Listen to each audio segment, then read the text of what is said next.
Olá, voltou, que coisa boa. Vamos embora, TRT da 10ª região. Tudo é bom, né? Vocês estão vendo que as questões não são muito difíceis. Agora tem que pensar nas palavrinhas do bem, tá? E agora vamos começar a gestão de pessoas. Vamos lá, 87. Pega aí. O empowerment, empoderamento, palavra em inglês, vê como a CESP gosta de usar essas palavras em inglês. Power, poder, empoderar as pessoas, descentralizar, dar poder. Compreende o incremento das competências dos colaboradores e pressupõe a transferência de atividades de... Pessoal, sabe aquele restinho de questão que ficou lá? E pressupõe a transferência de atividades de planejamento, organização e controle para a equipe ou para o colaborador, substituindo a figura do gestor ou gerente. Eita, peraí. Ó, falta coisa. Eu vou botar aqui, ó, falta texto. Eu vou anotar aqui no meu para ela colocar no de vocês também. Peraí. Aqui falta. Pronto. Vamos lá de novo. Vamos ler. Aí olha para mim, então, porque tá errado aqui. Foi na hora do colocopia, gente. Quebrou o PDF, jogou aqui nos slides e na correria, e aí é isso mesmo. Vamos lá. Ah, mas você tem isso aí. Você não tem a prova? Não, você vai ter o material, você vai imprimir em forma de PDF, né? Então, tranquilo. Vamos lá. Olha o que diz. O empowerment compreende o incremento das competências dos colaboradores.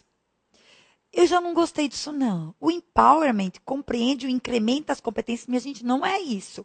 Empowerment não é incremento da competência dos colaboradores. Empowerment é dar poder para os colaboradores. Quase que não saía, né? Não é incrementar as competências. As competências já estão lá. Conhecimento, habilidade e atitude. É permitir que a pessoa as coloque em prática. Dizer, ó, vá lá e faz. É isso. Mas tudo bem. Vamos imaginar que, né, não está bom, mas... Compreende o incremento das competências dos colaboradores e pressupõe... Deixa eu acompanhar aqui com o meu. Cadê? Perdi. E pressupõe a transferência de atividades de planejamento, organização e controle. Perfeito. Quer dizer, na realidade, o que é o empowerment? É transferir, descentralizar, dar poder, delegar, né? Para a equipe ou para o colaborador. Perfeito. Aí essa parte está perfeita. Então, a gente pode até aceitar o incremento das competências, certo? Ou para o colaborador. Aí vem o erro da frase. Substituindo a figura do gestor ou do gerente. Gente, nada disso. O empowerment não quer dizer que você vai substituir a figura do gestor ou do gerente. Pelo contrário, se você estiver delegando alguma coisa, você está dando autoridade, se você estiver delegando, você está dando responsabilidade para aquela pessoa fazer aquela tarefa, mas a responsabilidade não sai de você. Se você estiver descentralizando, você está dando poder à pessoa, mas isso não quer dizer que a figura do gestor ou gerente vai ser trocada, vai ser substituída. Pelo contrário, imagina nas empresas públicas, sociedade e economia mista, que estão que estão vinculadas a um ministério, não estão subordinadas. É uma descentralização, não é? Não é um empowerment aí? É um empowerment, é uma descentralização. Eu pergunto a vocês, eu estou substituindo a figura do gestor? Se o ministro chama o cara daquela empresa, ele vai ter que fazer. Eu não estou substituindo, eu estou dando poder para que ele faça em seu próprio nome. Mas eu não estou substituindo a figura do gestor ou do gerente. Quando eu delego, eu estou, na realidade, transferindo responsabilidade, estou transferindo autoridade, mas não quer dizer que eu estou tirando a minha figura. Você está entendendo? Eu estou fazendo com que você tenha poder também, tá certo? Mas você pode querer ter um gerente ou não. O que está errado aqui? Que ele diz assim, ó, substituindo... Ah, não está aqui no meu. Substituindo a figura do gerente. Então, ai, minha gente, não, essa não é a ideia do empowerment. A ideia do empowerment não é substituir a figura de ninguém, mas é dar poder para que o outro possa fazer, tá certo? Agora, pode ser assessorado por mim, pode ser apoiado por mim, tá certo? Não necessariamente substituindo. Então, o erro está substituindo, tá? 88. 88. A reengenharia, tem que olhar pelo meu também. A reengenharia é uma ferramenta que propõe a melhoria do desempenho organizacional através da substituição de um processo ineficiente por outro completamente redesenhado. Ó para mim. O que é reengenharia? Tanto a qualidade quanto a reengenharia são duas ferramentas que se voltam para os processos de trabalho. Gestão por processos. Qualidade, reengenharia, certo? E benchmark também é gestão por processos. Qualidade trabalha os processos de trabalho de forma contínua, sistemática, gradual. Ou seja, o que é a qualidade? É uma melhoria contínua dos processos de trabalho. É você buscar eficiência e eficácia de forma gradual, sempre melhorando, todo dia um pouquinho. O que é a reengenharia? A reengenharia também trabalha os processos de trabalho. Só que de forma drástica, fundamental, radical, muda tudo. Quando você enxergar em prova de concurso palavrinha drástica, radical, fundamental, minha gente, isso não tem nada a ver com qualidade, isso é reengenharia. Que vai mudar todos os processos, que vai trocar processos. E tem mais, a reengenharia não como diz assim, uma substituição ou uma transferência parcial. Reengenharia é botar no chão, é botar abaixo. É construir novo ou redesenhar a partir do zero, tá certo? Então, volta para essa ideia. A reengenharia é uma ferramenta que propõe a melhoria do desempenho. Perfeito? Perfeito. Tanto a qualidade quanto a reengenharia. A ideia é melhorar. Só que substitui um processo ineficiente por outro completamente redesenhado. Perfeito, corretíssimo. Essa é a ideia. Você não substitui por um outro parcialmente redesenhado, mas por outro completamente. Ou seja, bota no chão, joga fora, não aproveita nada. Assim é a reengenharia. Ah, como é que a gente faz hoje assim, aula online? A gente faz assim, assim, assado. Tá dando certo? Não. Então, esquece essa forma de fazer e vamos fazer de outra forma. Vamos contratar uma consultoria, ela não vai nem olhar o que a gente faz e vai fazer de forma diferente. Isso é reengenharia. Palavrinhas do bem. Drástica, radical, fundamental.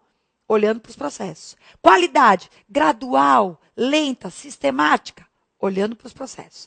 As duas têm foco nos processos. Só que a forma como você trabalha com um e com o outro é que é diferente. Tá bom? 88, corretíssima. Vamos para a próxima. 111. Pulamos aí as questões, que depois vem questão de direito do trabalho. Então, vamos para 111. Acerca da gestão de pessoas, julgue os itens subsequentes. Eu estava vendo que tem uma coisa, subsequentes. Isso é a quebra do PDF que dá esses erros, viu? Subsequentes. Deixa eu botar aqui para ela ajeitar. 111. Para as linhas do pensamento francês e americana, a competência resulta da combinação sinérgica de conhecimentos, habilidades e atitudes. Era bom que na prova fosse sempre assim, né? Não, era não. Não, era bom, porque você estudou, você dá risada com a questão dessa, né? Claro, né, gente? A gente definiu várias vezes o que é competência. É a mistura sinérgica de conhecimento, habilidades e atitudes. O que é o conhecimento? É o saber. O que é a habilidade? O saber fazer. O que é a atitude? É o querer fazer. E isso tudo gera a competência. Você não é competente porque você tem conhecimento. Você é competente porque você tem conhecimento, habilidade e atitude. Por isso que quando passa em concurso diz, acaba competente. Porque ele tem conhecimento, habilidade e atitude. Ele não só soube colocar em prática o conhecimento, como teve atitude determinada para ir atrás. Tá certo? E essa é a definição, não tem? Ixi, isso daí não tem nem o que explicar. 112.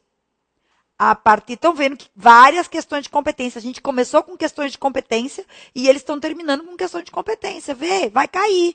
E cai gestão do conhecimento também. Estou vendo aqui, ó. Vamos lá, 112. A partir do mapeamento de competências em organização, tem-se o início dos demais subsistemas de gestão de pessoas, tais como a seleção e o desenvolvimento. Após os resultados destes, inicia-se a avaliação de desempenho, com vistas a mensurar os resultados individuais e coletivos no trabalho, para retroagir o processo de gestão de pessoas e estabelecer os méritos de remuneração. Gente, isso aqui, essa questão 112 está aqui, ó. Ó, começamos a aula com isso. Aqui, olha aqui. A partir do mapeamento de competências, vamos detectar a lacuna de competências. E aí vamos fazer o quê? Selecionar e desenvolver. Após os resultados desse, inicia-se a avaliação de desempenho, com vistas a mensurar os resultados individuais e coletivos no trabalho, para retroagir o processo de gestão de pessoas e estabelecer os méritos da remuneração. Você acompanhou comigo? Olha para mim. Você acompanhou? Eu estava lendo a questão e estava mostrando o desenho que a gente fez aqui. Isso é um modelo de gestão de pessoas. A partir do mapeamento é que você inicia os demais subsistemas. Perfeito, certíssimo. Ele escreveu de uma forma assim um pouquinho diferente, falou em seleção e desenvolvimento. Lá no modelo fala em captação, mas eu disse aqui, captar é selecionar, fazer concurso. Lembra disso? Se você não lembra, volta a fita. Foi lá no início. Volta a fita, não, meu Deus. Volta ao quê, meu Deus? Esses dias eu falei em disquete. Esses dias eu falei em conjunto. Eu cheguei, meu filho, conjunto. Meu filho disse, minha mãe, não é conjunto, é banda. Então, fita, não é fita. É volta à aula. Não é? Ortega, é fita, é o quê? Aula, né? Aula, né? Aula. Ixi, tô ficando velha. Bora. Então, a 112 está perfeita. A partir do mapeamento, tem-se início os demais subsistemas, como seleção e desenvolvimento. Após o resultado, vai se avaliar o desempenho, com vista a mensurar, e vai fazer o quê? Estabelecer os méritos da remuneração. A definição precisa do que é um modelo de gestão de competência. 113. Os princípios da escola da administração científica norteiam as práticas de gestão de pessoas no que diz respeito à valorização dos aspectos comportamentais e de liderança nas equipes de trabalho e seus respectivos processos produtivos. Olha para mim. Olha para mim. Os princípios da administração científica, as escolas de administração. A primeira escola de administração foi a escola clássica, que se divide em escola da administração científica e escola clássica. A escola da administração científica de Taylor e a escola clássica de Fayol. Quais eram os princípios da administração científica? A busca da eficiência, a busca da produtividade. O homem era uma máquina. Ninguém olhava para aspectos emocionais nem comportamentais. O homem não tinha sentimento. O homem tinha que trabalhar de acordo com a velocidade da máquina. Só a partir da década de 30, com a Escola das Relações Humanas de Elton Mayo, é que a gente passa a olhar para os aspectos como motivação, liderança, ou seja, a gente passa a entender que as pessoas têm sentimentos e que esses sentimentos interferem na produtividade. Mas antes disso, até 30, todos os estudos apontavam para os aspectos mecânicos do homem e não para os aspectos emocionais, tá certo? E o homem era visto como uma máquina. Certo? Então, depois de 30 que as coisas começam a ser desenhadas. É quando a gente começa os estudos de motivação, liderança, comunicação, dinâmica de grupo. Certo? Então, vamos para cá. Os princípios da escola da administração científica norteiam as práticas de gestão de pessoas. Opa! Gestão de pessoas? Nem se falava disso, mas tudo bem. Pelo contrário, na administração científica, sabe qual era a preocupação? A preocupação era pagamento de salário, legislação trabalhista, para isso que existia o departamento pessoal, que era chamado Departamento de Relações Industriais, que era um departamento que cuidava das relações, carteira, 13º, porque na época foi na década de 30, um pouquinho antes, que surgiu a legislação trabalhista de Getúlio Vargas, tá certo? Então, as organizações se adaptavam a isso, e para isso que ela abriu um departamento de pessoal, só. No que diz respeito à valorização dos aspectos comportamentais, não. Falou em aspectos comportamentais, não é a administração científica. É a escola das relações humanas, certo? De liderança, de equipes e respectivos processos. Não, isso passa a surgir. Os estudos começam na década de 30, com a experiência de Hawthorne, não é isso? Ai, Beth, o que é isso? A experiência de Hawthorne. Vou falar, a gente tem tempo, dá para falar. A experiência de Hawthorne, que foi em Illinois, Chicago, que é exatamente liderada por Elton Mayo, foi uma experiência que tinha como grande objetivo aumentar a produtividade, que era só o que se falava nessa época. Só que os experimentos provaram e comprovaram que a produtividade tinha relação direta com o sentimento, com os aspectos comportamentais, ou seja, com a forma como você é liderado, com a forma como você é motivado, como que o grupo e a equipe se relaciona com os conflitos no ambiente de trabalho, tá certo? Então, o início do estudo foi a produtividade, e depois o estudo descobriu esses aspectos comportamentais, tá certo? Então, esse é o objetivo, não tem nada a ver com a escola da administração científica. 114.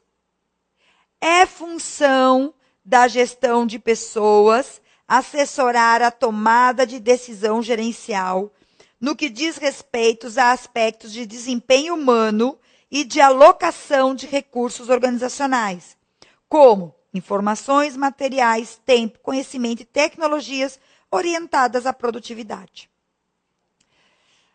Ó para cá. Quando eu li essa questão aqui, eu disse, tudo perfeito. Aí chegou no finalzinho, deu um travo. Mas vamos lá. Vou ler de novo. Você vai ver. Olha para mim. Não bota não, Ortega. Ó. É função da gestão de pessoas assessorar. Veja, não garante nada. Lembra aquela questão que falava garantia? Perfeito. Assessora a tomada de decisão gerencial no que diz respeito aos aspectos de desempenho, de alocação de recursos, de informações, de materiais. Gestão de pessoas pode ajudar isso tudo? Pode. Tempo, conhecimentos e tecnologias orientados à produtividade. Aí, isso me deu uma visão mecanicista. A área de gestão de pessoas está orientada à produtividade, está muito simplista. Mas veja, não está errado. Você está entendendo? Não está errado. Eu achei, veja, eu marco certo. Eu marco certo. Orientados à produtividade. Porque, na verdade, a grande orientação da área de gestão de pessoas é promover isso tudo para melhorar a produtividade do trabalhador. Mas, assim, ao mesmo tempo que eu estou dizendo que está certo, eu estou dizendo, assim, que é uma visão simplista. Você está entendendo?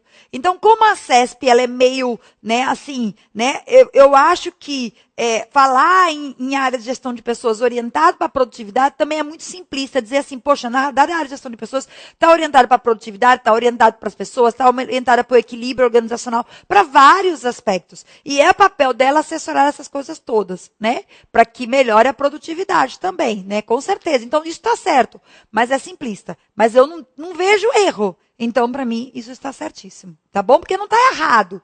A orientação hoje é para a produtividade, mas é uma visão simplista, tá bom? Então, tá certo. 114, 115. É a última, é? Não, é não. O mapeamento de competências nas organizações deve ser elaborado a partir de um marco conceitual, em que a noção de competência é definida como a tomada de responsabilidade por parte de uma pessoa frente a situações de complexidade. Pessoal, o mapeamento de competências nas organizações deve ser elaborado a partir de um marco conceitual, ok. Tudo bem, a partir de um marco conceitual, em que a noção de competência é definida como a tomada de responsabilidade por parte de uma pessoa frente a situações de complexidade. Olha para mim, a noção de competência, não, eu não vou dizer que uma pessoa é competente porque ela tomou é definido como a tomada de responsabilidade, porque ela tomou a responsabilidade frente a uma situação de complexidade. A competência, o conceito de competência, a noção de competência significa um conjunto sinérgico de conhecimento, habilidade e atitude. Não tem nada a ver você chamar uma pessoa de competente porque ele tomou responsabilidade, ele puxou para si a responsabilidade frente a uma situação de complexidade. Tá certo? Não quer dizer que ele seja competente. Não quer dizer que ele tenha conhecimento. Não quer dizer que ele tenha habilidade. Ele teve atitude. Foi só uma faceta aqui. Ele puxou, tomou a responsabilidade frente à situação de complexidade. E quando a gente define em prova de concurso competência, presta atenção, tem que trazer pelo menos essas 3 variáveis, conhecimento, habilidade e atitude. Aqui ele traz uma faceta só. E competência não é definida dessa forma. Tá bom? Isso está errado. Competência essa não é a definição de competência, tá bom? Isso é uma definição comum, o cara é competente porque ele pegou, nada disso. Na teoria, a definição, a noção de competência é definida como um conjunto sinérgico de conhecimentos, habilidades e atitudes que permite às organizações alcançarem seus resultados econômicos e permite ao indivíduo alcançar os resultados sociais. Tá certo? Essa é a definição de competência. E não isso que está colocado aqui. Errado. Considerando o comportamento organizacional, julgue os itens seguintes. 116. Ainda na área de gestão de pessoas. 116. A motivação. Tomando água. A motivação para o trabalho é resultado das habilidades que as pessoas têm para alcançar os resultados esperados de seus desempenhos. A motivação para o trabalho é resultado das habilidades que as pessoas têm para alcançar os resultados esperados de seus desempenhos. Ó, na hora que você lê, você acha confuso. A motivação para trabalhar, ela é resultado de quê? Da habilidade que você tem para alcançar os resultados esperados de seus desempenhos. Veja como é isso. Você tem um resultado esperado do seu desempenho. Vamos ler de trás para frente. Você tem um resultado do seu desempenho, certo? Qual é o resultado de seu desempenho? O resultado de seu desempenho é uma gratificação que você quer, certo? Aí ele diz assim, ó, que a motivação para o trabalho, ou seja, o teu esforço é resultado das habilidades que você tem para alcançar esses resultados. Vocês estudaram a teoria de Vroom? A teoria de Vroom, que é a teoria mais contingencial que tem, diz o seguinte, que as pessoas se esforçam e têm um desempenho. Porque, na realidade, o que as pessoas querem não é ter o desempenho, mas os resultados finais desse desempenho. Então, ela diz assim, ó, que, na realidade, os resultados, o que as pessoas querem são os objetivos individuais, ou seja, os resultados dos seus desempenhos. E, para isso, elas vão, e por causa disso, elas vão se motivar, vão se esforçar para alcançar esses resultados. Quando elas perceberem uma relação entre a motivação, o seu esforço e os resultados alcançados. Tá certo? Então, assim, na realidade, a gente diz que o esforço, ele está diretamente relacionado, é a força que leva você para o alcance do desempenho. Então, quando ele lê dessa forma, a motivação para o trabalho é resultado da tua habilidade em alcançar os resultados esperados. Ou seja, se você acha que não vai alcançar, que não tem habilidade para alcançar aquilo, você nem se esforça, você não se motiva. Agora, se você acha, por exemplo, você está estudando para concurso, né? A motivação, vamos falar de concurso. A motivação para o trabalho, ou seja, a motivação que você tem para estudar, é resultado da tua habilidade para alcançar os resultados. Quer dizer, você acredita que pode alcançar os resultados. E aí, por isso, você se motiva. Tá certo? É isso que ele está dizendo, que é a teoria de Vroom. Que, na realidade, as pessoas só se motivam porque elas têm um objetivo, né? Que é o resultado a ser alcançado. Então, certíssima essa definição de motivação. Apesar de ter sido escrito de uma forma mais rebuscada, que no primeiro momento a gente lê e fica meio assim, né? Que é isso que ele está querendo dizer. Mas é exatamente, está certíssimo. 117. Nas organizações, os conflitos podem ser gerenciados de acordo com suas características funcionais e disfuncionais. Nas organizações, os conflitos podem ser gerenciados de acordo com suas características funcionais e disfuncionais. Pessoal, conflitos funcionais são aqueles que elevam o desempenho. Conflitos disfuncionais são aqueles que fazem com que o desempenho seja menor, digamos assim, que provocam diminuição do desempenho. Né? E aí ele diz assim, que os conflitos podem ser gerenciados. Normalmente se diz assim, que os conflitos fruto de tarefas, né, eles trazem consequências funcionais, ou seja, eles aumentam o desempenho. Agora, conflitos pessoais normalmente geram resultados disfuncionais, ou seja, há um desgaste e geram diminuição do desempenho. Então, ele diz aqui, ó, nas organizações os conflitos podem ser gerenciados de acordo com suas características funcionais e disfuncionais. Ou seja, você vai gerenciar. Se for disfuncional, você vai ver se você está gerando. Aí você vai gerenciar. Está correto, não vejo. Está todas as palavrinhas do bem. Você vai gerenciar de acordo com o que você acha. Se for disfuncional, você vai ter que tomar medidas, né, para poder gerar, não deixar que os resultados caiam. Né? Se for funcional, talvez você tenha até que incentivar aquele conflito, né, para que as pessoas melhorem, tá bom? E 118. A qualidade de vida apoia-se na satisfação do trabalho, que resulta das percepções afetivas e cognitivas que as pessoas têm sobre seu contexto laboral. Gente, a satisfação do trabalho, na realidade, está relacionada, a qualidade de vida, ela está relacionada aos aspectos ambientais e psicológicos do local de trabalho. Então, os programas de qualidade de vida, eles envolvem exatamente isso. todo tipo de programa físico e ambiental do local de trabalho que melhore o trabalho das pessoas, tá certo? Dentro do local de trabalho.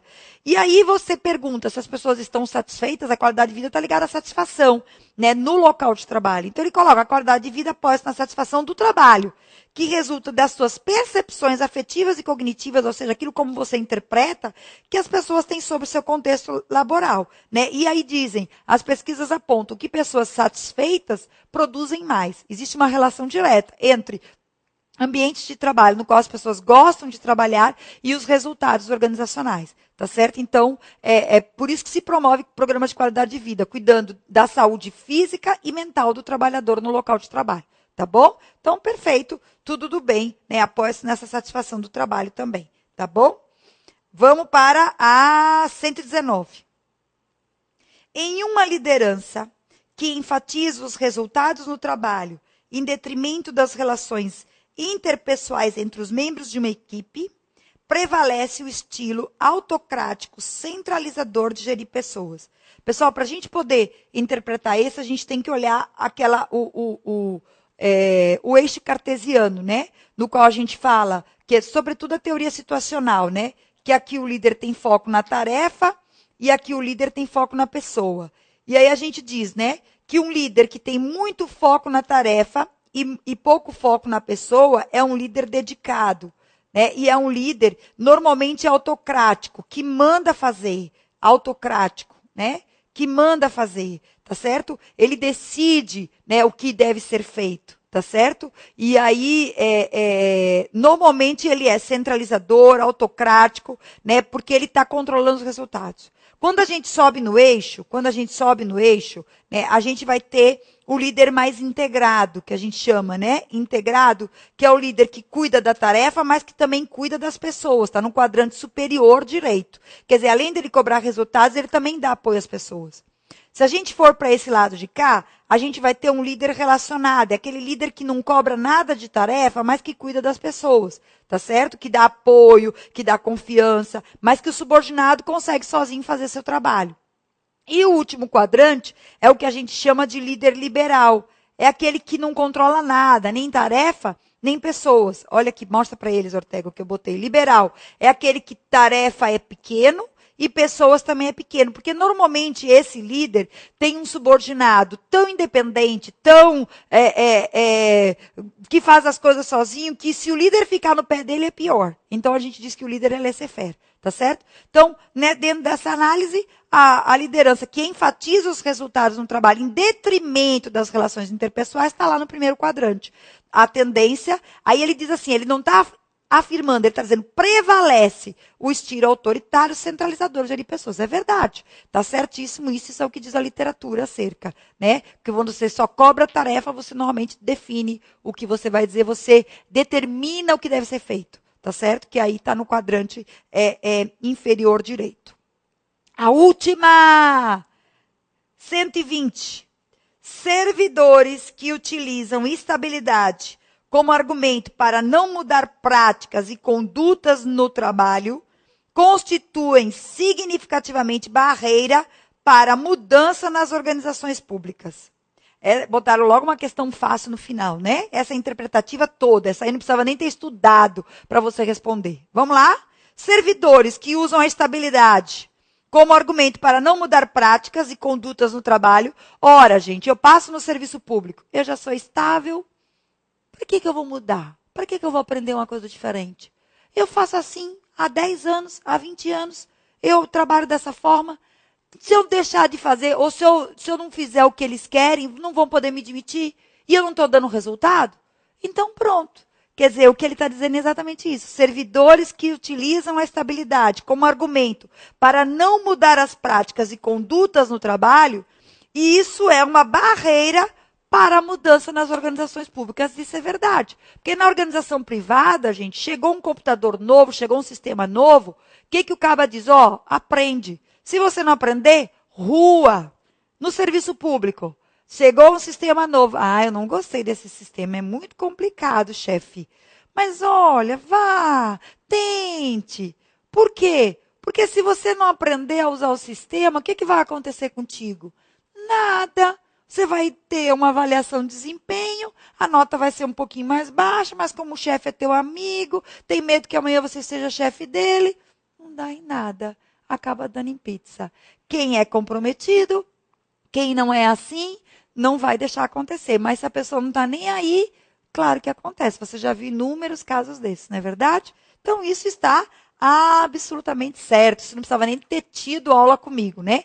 Agora sim, um comentário. Questões boas, questões para quem estudou, questões assim, não tão. Vocês viram que a gente aprofundou na teoria, né? Tinha que aprofundar, né? Não é questões assim para pessoas chutar, não. Tinha que conhecer. Agora sim, muito interpretativa, boa, porque trocou as palavras, algumas aquelas palavrinhas do mal, que a gente já identifica, que a gente vê, né? Basta a gente ter estudado que a gente desenrola bem. Pessoal, não os abandonei. Corrigimos a prova inteira, 3 blocos, não foi, Ortega? 3 blocos, vai sair lá como correção da prova do TRT. Espero que você aproveite, né? Espero que você tenha sucesso, espero que a prova seja parecida com isso, não seja muito diferente, né? E que você chegue lá, tá bom? Fica com Deus, que Deus te acompanhe, te ilumine, eu também, na hora da prova, né? Esses ensinamentos te ajudem, né? E quando você fizer a prova, que você receber, manda para mim, pra gente ver que cabe recurso. Mas aqui tá tudo direitinho, não vi nenhum problema. Quer dizer, eles não divulgaram o gabarito, né? Então não tem como também a gente ver recurso. Mas se tiver, você percebeu alguma coisa, manda por sua mensagem, que a gente tá lá para responder. Cheiro no teu coração. Fica com Deus.